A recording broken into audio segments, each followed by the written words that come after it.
Beep, beep, beep, beep. Welcome to the court of the Edijester. What we doing, folks? How's your weekend going? Interesting, isn't it? What's going on with all the stuff happening? All the stuff is happening. You remember that thing I did the other day about the doctor? Glad. He's about to become a doctor. What was his name? Not Jerome. I've forgotten, see, inconsequential. Anyway, the bloke that runs Glad. He was a doctor. Right, he's not representative of doctors, and what I've got to talk to you about today shows that he's not representative of doctors. I had a conversation with a doctor friend of mine yesterday, and he's just as worried as the doctors that are in this article that we're about to take a look at. Something's happening, and I think it's good news. I think it's good news to see doctors coming together in order to battle against this nonsense. Okay, become a warrior teacher. If you want to become a warrior teacher, click the links below, send me the contact details, come and join us for September. Other than that, to everybody who helps me out, thank you so much. It helps me to keep going. Thank you for your generosity. Please do subscribe, buy me a coffee, the usual. But other than that, we're going to go to the Times today. The Times, which is an article that was written by Helen Puttick on the 30th of September of 2024, so it's this year. Trans treatments are experimenting with our young, says doctors. It says doctor. GPs warn of the unknown risks of side effects in hormone treatment in letter to MSPs. So back again in Body Scotland here with this. GPs who fear they are being asked to give trans patients life-changing unlicensed hormone treatments without adequate safeguards have written to MSPs in Scotland. So we've now got doctors speaking. This was not a thing a while ago. So doctors are beginning to wake up. They're beginning to wake up to what's happening, and they must surely see the risk to their reputation and to their profession. But first and foremost, as any good doctor would do, they see the risk to their patients. Firstly, do no harm. That's the game. Not in this case. If you start doing this stuff, it's not firstly do no harm, it's do harm. That's why the whole thing needs to stop right across the board.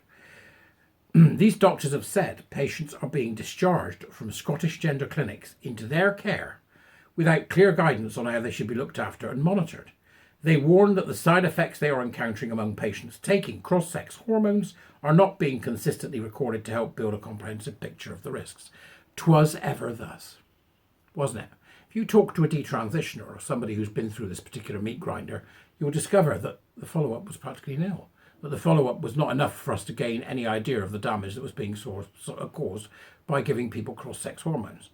Although I imagine that most sensible people would say, yeah, let's take two of the most powerful drugs on the planet and give them to people that are not meant to have them in the quantities that we're going to give them to them. On the back of the fact that they're not ill. They're just a bit mental. You know, they're a bit unwell. Or they're totally Fruit Looped. Right? That's what we did. The Times previously revealed that the number of testosterone prescriptions for women in their 20s in Scotland had rocketed from 47 in 2013 to 2,194 in 2023. If that doesn't give you pause for thought, I don't know what will. It's a social contagion. For girls under the age of 19, the figure has grown from 20 to 484. So that's 18-year-olds. Is it? Or is it cross-sex hormones? Is it 18-year-olds or are they giving it to over 16s? Dr. Anne Williams, one of the signatories of the letter and also vice chair of the Scottish Council, of the charity Scottish Council on Human Bioethics, said, "We are experimenting with our young people, which is dangerous, as they may have many years of their lives to discover and suffer the consequences." Thank you very much for saying that. I appreciate that, Dr. Anne Williams of the Scottish Council on Human Bioethics. Many GPs are very concerned that we are yet to see the bomb explode. I would agree with that. I would agree. We're just building it up. Many young people have no concept of the idea of raising a family, but when they get to the age of 37, they may wonder where the next generation, their children, are going to appear from. The Cash report commissioned in England after concerns were raised about the Tavistock Young Gender Identity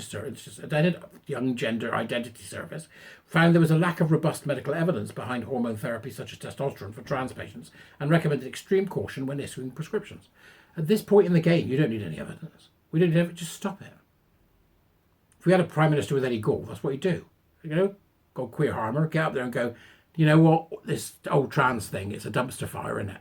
Let's just stop it all. We're going to get it out of schools, we're going to get it out of the NHS, we're going to get it out of the law, we're going to get it out of everywhere. Well, and while you're at it, stop doing EDI, will you? It's hurting people. That's what we need. Who'd have said that? Can you think of a prime minister in the past that would have done that? I can, and apparently she wasn't for turning. It's extraordinary, isn't it? New guidance for NHS staff issued in Scotland this week says staff must be able to explain that the basis for proceeding with hormones is primarily based upon someone's self-report, and there is no guarantee that endocrine treatment will offer benefit to them or to the extent desired. In other words, it doesn't work. So we're going, right, listen, I'm going to give you this drug, right? The drug won't help you, by the way. It's very unlikely it'll help you because your problem's mental. It's not physical, by the way, right? You've got issues. But we'll give you the drug anyway because you said that you need it and you've identified that it'll help you feel like you're the opposite sex. So we're going to give you the drug, all right? Here, have it. Fill your boots. That's what we're doing. It's absolutely unconscionable.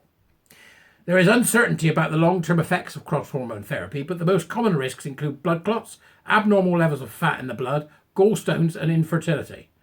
One GP who signed the letter to MSPs alongside Williams but did not wish to be publicly identified in the media said they had experience of patients with distressing symptoms such as urinary incontinence and sexual dysfunction which were likely to be linked to their hormone therapy. Can you imagine somebody in their early 20s having that?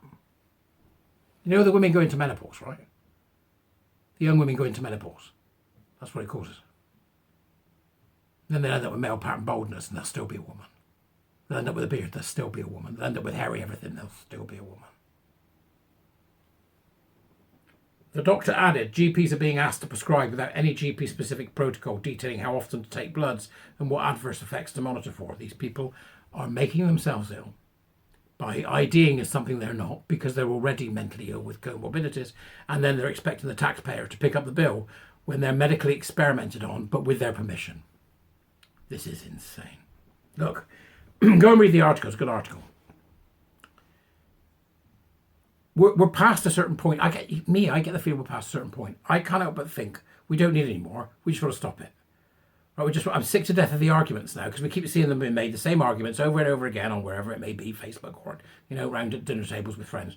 The whole thing's a bad idea and it needs to be stopped. Just the whole thing, right? The whole trans thing needs to stop right across the board. Right across the board. Just end it all.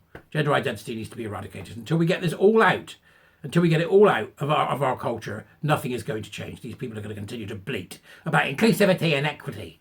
They're going to continue to bleat. And I genuinely think that the only way to deal with this now is to get it gone completely.